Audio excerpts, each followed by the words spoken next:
What's up, y'all? It's your girl Jay Rene with Prison Ride Radio. I hope that you're doing well. This evening, we got a brother by the name of Brocq on the phone. He has a column called Through the Wire. All right, we're going to talk to him about what that is and find out a little bit more about him. What's up, bro? How you doing? Oh, I'm all right. How you doing?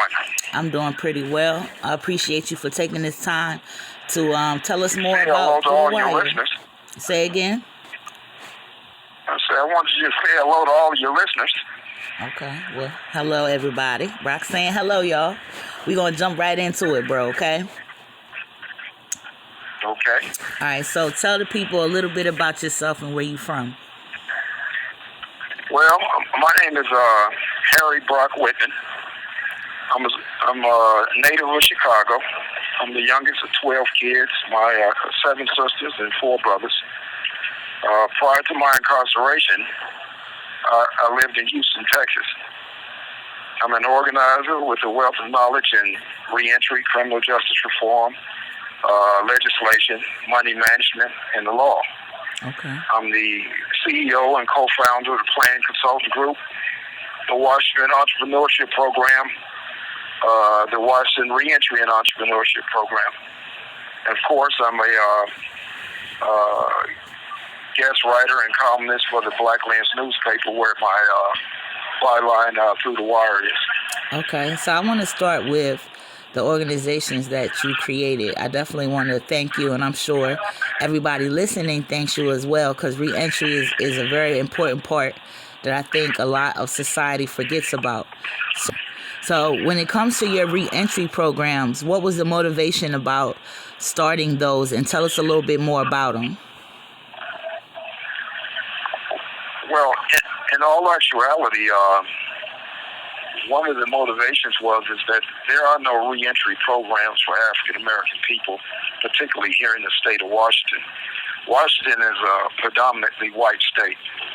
It's like 4 to 6% African American, and so in the prison system here, there's all of the programs are geared toward Caucasian American people, and they sort of limit it to people who are getting out within the next 2 or 3 years. So they leave people behind.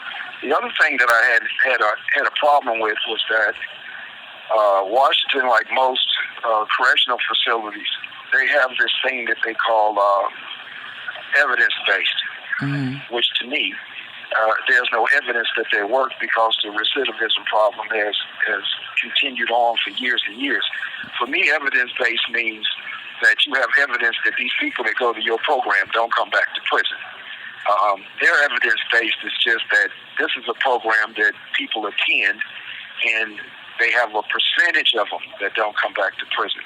So anyway, when I first came to prison, I kind of did a real assessment of myself, and I wanted to develop a strategy and a plan of action to ensure that I'd be prepared myself for a successful reentry into the community and never return to prison. I began that analysis by asking myself the question, based on the wealth of knowledge and experience that I now possess, what would I tell a 16-year-old Brocq if I could go back and talk to him in an effort to help him avoid prison? And so after a lot of self-evaluation, I began to assess the programs and resources provided by DOC here, like I explained to you earlier, and their overall objectives. I focused specifically on how correctional authorities were attempting to address problems linked to prisoner rehabilitation and prisoner reentry and recidivism. First and foremost, I learned that DOC's focus was on keeping prisoners incarcerated.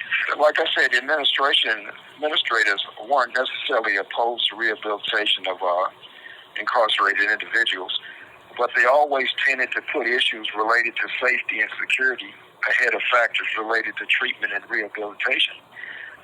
Unfortunately, a lack of emphasis on how to address our problems through innovative programs that work had an inadvertent effect on stymieing effective reentry programs.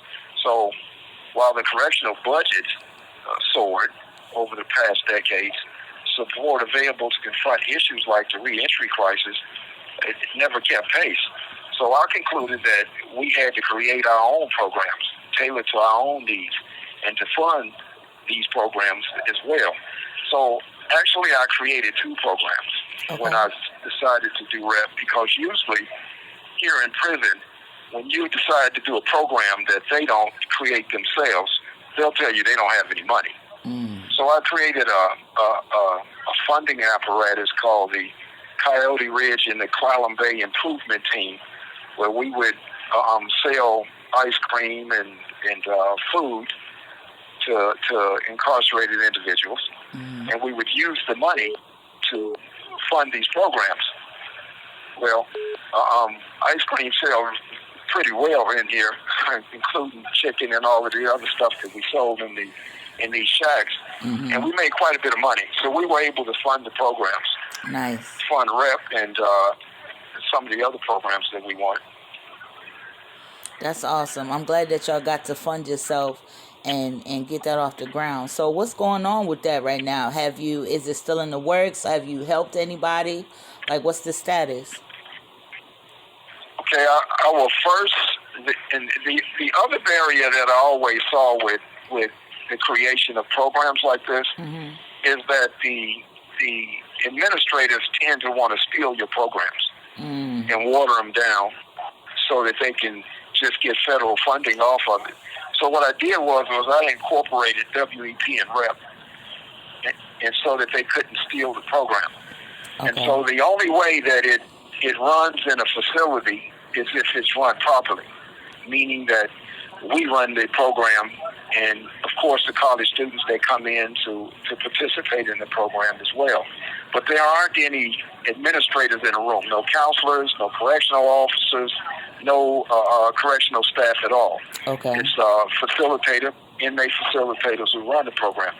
So what has happened since COVID is that they've basically shut down all of the programs. Okay. Because they say that there's no way to cohort. What I'm actually doing right now is I'm revising REP so that once I'm out, that I could partner up with some of the corporations like Amazon and some others. In fact, we're in talks with Amazon now about establishing a three-tiered, layered program that will come back into the facility, where REP is the front end of it, and then they've got what they call correctional industries in most prisons, where inmates work for a certain amount of money per hour. And then the corporation would put a distribution company in here where they could make minimum wage. That's the basic gist of what the revisions of the program will be, because we have two other facets. We got a business plan writing course that's with it, and we also have coding that we also teach under REP. Okay. All right. Awesome, bro. I definitely support your efforts, and I see big things for it. I know COVID slowed down a lot of stuff, but I'm hoping that everything can get back on track. So let's get into your journalism. When did you get interested in writing, and how did you become a journalist? Well, to be honest, I took a journalism class in school a long time ago, but I wasn't terribly interested in writing. But I grew up around a lot of really, really good writers. And when I say about really, really good writers, most of them wrote really, really good letters. Right. And back in the 70s when I grew up, you had to really know how to write and talk in order to get anything accomplished. And so the writing part of it, the writing skills came naturally. And I grew up in a city, of course, that was pretty conscious and pretty organized. So we were always at the forefront of all of the movements that were going on around the country. And so I learned from a lot of brilliant preachers, a lot of brilliant organizers in the streets, how to write and how not to settle for mediocre writing. Right.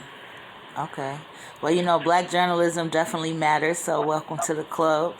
Highly appreciate it in that area, brother. So tell us more about Through the Wire. It's interesting that that's the name of your junk, but tell us more about it. And tell people what Through the Wire means for those that might not know. Well, as you know, in most prisons, they have barbed wire. And then we talk on phones that have these old phones that have wires. So the byline Through the Wire basically represents people from the inside speaking to those in the free community about our perspective about what we see going on, not only just in prison but in the world in general. If you read some of the old articles, I don't ever just talk about prison issues. I've written articles about Donald Trump and various things that's going on in the free community. So it really gives a perspective from inside Through the Wire to the outside. And it was kind of a take on Shaka Khan's Through the Fire. Okay. As well. Yeah. Okay, I like that song. That's a good song. So yeah. How far is your reach? I know that it's under a bigger umbrella. So tell us about the paper that it's included in. Well, and that's very interesting because the newspaper that I decided to write for, actually was invited to write for by Sandy Williams, is an African-American woman here in the state of Washington who owns the newspaper. There wasn't a black newspaper in Washington State at all. So she decided on her own to start a newspaper. And so a number of years ago, she started her own newspaper here in Washington, and it got really, really popular in the African-American community as well in the Caucasian community. And like I say, Spokane is the second largest city, and that's where her newspaper is based. So she came to a Black Prisoners Caucus function, and she heard a lot of us speak, and she asked me in a meeting would I be willing to write an article for her newspaper. So we made a commitment to do it, and then since then, that's what we've been doing is writing, Through the Wire, through her newspaper, and she's on Facebook. And she's on social media, so the articles actually go through that medium. Right now, since we've been going through this COVID thing, when something pops up like the situation with Juneteenth and the 4th of July, sometimes I'm compelled to write an article about those sorts of issues, and then we put them online so that anybody that's out there can read it. Okay, I like that. Y'all definitely got to make sure that y'all check that out, all right, Through the Wire. So what does the future hold for you, bro? Like, what you got in the works that you hope, to accomplish? Well, I do a lot of consulting with different reentry groups. As you know, I do a lot of, I try to assist up-and-coming reform change agents like Philip and other guys. The other thing that the project that I'm really, really, really keen on, like I told you before, is the outside RED program. My whole thing is that I think that a long time ago, Black folks tend, and even now, we tend to follow shiny objects, and we miss the fine print most of the time. And even during the course of when the Emancipation Proclamation and all of that was going on, and the big takeaway from it was that Lincoln was freeing the slaves. What we didn't get was what they snuck in later was the 13th Amendment that said that people who are in prison are still slaves. Right. So that was the fine print. And so we're still sitting on a plantation and for the most part forgotten by a community that should be really, really aware about the advent of slavery and how it affects us. And so my whole thing, continue to develop programs, particularly out there, to remove people from this situation who deserve to be out there. Philip and I were discussing starting an underground railroad in the same vein as Harriet Tubman, except our whole thing is to reach back into prison and to pull people out like him and myself who have done a lot of great work and who we think will do a lot of great work on the streets who are being forgotten by society, and help them get out there so that they can get on the front lines like everybody else and help our community. I love that idea, bro, and I know I can see that in your future, so best of luck with all of that. And I do hope that you come back sometime, since you are a writer, and share some things with my platform to put out to the people. I definitely invite you to do that. Let everybody know how they can connect with you if they want to reach out. Well, they can hit me at Brocqwhitman@gmail.com. I'm always there. They can always reach out to blacklensnews.com, bpc.com, and basically that's where I am. Right now, I don't have any social media. My whole take on that is, if I was out, I probably would. In here, I can't control it, and I kind of like to address my own issues myself rather than go through other people. Definitely understandable. Like I said, I definitely appreciate you for coming. Do you have any shout outs or any thing that you want to leave the people with? Yeah, I definitely want to make sure that that your listeners understand that there are people inside who are serious about change and who are serious about changing the system, and who haven't left the idea of community behind, and who are coming back to society to help address those changes. And Philip Jones and Kwame and all the other guys, brothers and sisters throughout the country who are trying to push this movement are actually doing something, that we're not just sitting here. Right. And that's kind, bro.